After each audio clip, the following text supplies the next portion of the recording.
Friends, welcome back to Divya's kitchen. ഞാനിന്ന് വന്നിരിക്കുന്നത് ഒരു വെണ്ടയ്ക്കത്തോരൻ്റെ റെസിപ്പി ആയിട്ടാണ്. വളരെ സിമ്പിളായിട്ട് തയ്യാറാക്കി എടുക്കാവുന്നതാണ്. ചോറിൻ്റെ കൂടെ അടിപൊളി ടേസ്റ്റ് ആണ് കേട്ടോ. അപ്പോൾ ഇന്നത്തെ വീഡിയോ എല്ലാവരും ഒന്ന് സ്കിപ്പ് ചെയ്യാതെ കണ്ടു നോക്കണേ. അപ്പോൾ നേരെ വീഡിയോയിലേക്ക് പോവാം. അപ്പോൾ ഞാനിതാ ഇവിടെ വെണ്ടയ്ക്കൊക്കെ കഴുകി ഇതുപോലെ കട്ട് ചെയ്ത് വെച്ചിട്ടുണ്ട് കേട്ടോ. വട്ടത്തിലാണ് കട്ട് ചെയ്ത് വെച്ചിട്ടുള്ളത്. അതുപോലെ ഈ ഒരു കനത്തിൽ വേണം കേട്ടോ കട്ട് ചെയ്തെടുക്കാനായിട്ട്. അപ്പം ഇനി തോരൻ ഉണ്ടാക്കിയെടുക്കാം. അപ്പം അതിനായിട്ട് ഞാനിവിടെ ഒരു പാൻ വെച്ച് കൊടുത്തിട്ടുണ്ട്. അതിലേക്ക് ആവശ്യത്തിന് വെളിച്ചെണ്ണ ഒഴിച്ചു കൊടുക്കാം കേട്ടോ. വെളിച്ചെണ്ണയിൽ ചെയ്യുമ്പോഴാണ് കൂടുതൽ ടേസ്റ്റ്. അപ്പോൾ വെളിച്ചെണ്ണയൊക്കെ ചൂടായി വന്നപ്പോൾ കുറച്ച് കടുക് ചേർത്ത് കൊടുക്കുന്നുണ്ട്. കടുകൊക്കെ പൊട്ടിയതിന് ശേഷം കുറച്ച് വറ്റൽമുളകും അതുപോലെ കുറച്ച് കറിവേപ്പിലയും കൂടിയും ചേർത്ത് കൊടുക്കുന്നുണ്ട്. അപ്പോൾ ആ വറ്റൽമുളകും കറിവേപ്പിലയും ഒന്ന് മൂത്ത് വരുമ്പോൾ നമ്മളിവിടെ കട്ട് ചെയ്ത് മാറ്റി വെച്ചിരിക്കുന്ന വെണ്ടയ്ക്ക ചേർത്ത് കൊടുക്കാം. അതോടൊപ്പം തന്നെ 2 സവാള നീളത്തിൽ കട്ട് ചെയ്തതും കൂടി ചേർത്ത് കൊടുക്കുന്നുണ്ട്.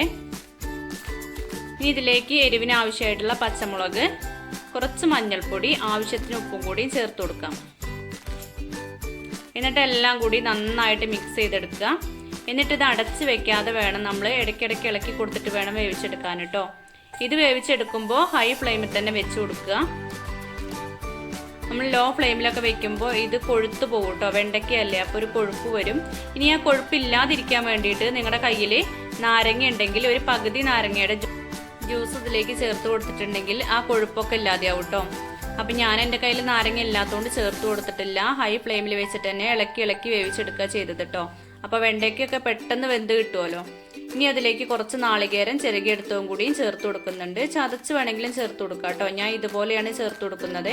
കുറച്ചധികം നാളികേരം തന്നെ ചേർത്ത് കൊടുക്കുക. അപ്പോഴാണ് തോരനൊക്കെ നല്ല ടേസ്റ്റ് ഉണ്ടാവുക കേട്ടോ.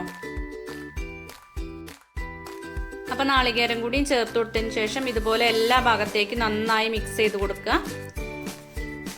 എന്നിട്ട് ഒന്ന് ആവി കയറിയതിന് ശേഷം പെട്ടെന്ന് ഫ്ലെയിം ഓഫ് ആക്കാം കേട്ടോ. അപ്പം ഇത്രയേ ഉള്ളൂ സിമ്പിളായിട്ടുള്ള ഈ വെണ്ടയ്ക്കത്തോരൻ്റെ റെസിപ്പി. എല്ലാവർക്കും ഇഷ്ടപ്പെട്ടു എന്ന് വിചാരിക്കുന്നു. ഇഷ്ടപ്പെട്ടു എങ്കിൽ ലൈക്ക് ചെയ്യാനും ഷെയർ ചെയ്യാനും അതുപോലെ നിങ്ങളുടെ അഭിപ്രായങ്ങൾ കമൻ്റായിട്ട് അറിയിക്കാനും മറന്നു പോകരുതേ. ഈ ചാനൽ ആദ്യമായിട്ട് ആരെങ്കിലും കണ്ടുകൊണ്ടിരിക്കുന്നുണ്ടെങ്കിൽ പ്ലീസ് ഒന്ന് സബ്സ്ക്രൈബ് ചെയ്ത് സപ്പോർട്ട് ചെയ്യണേ. Thank you.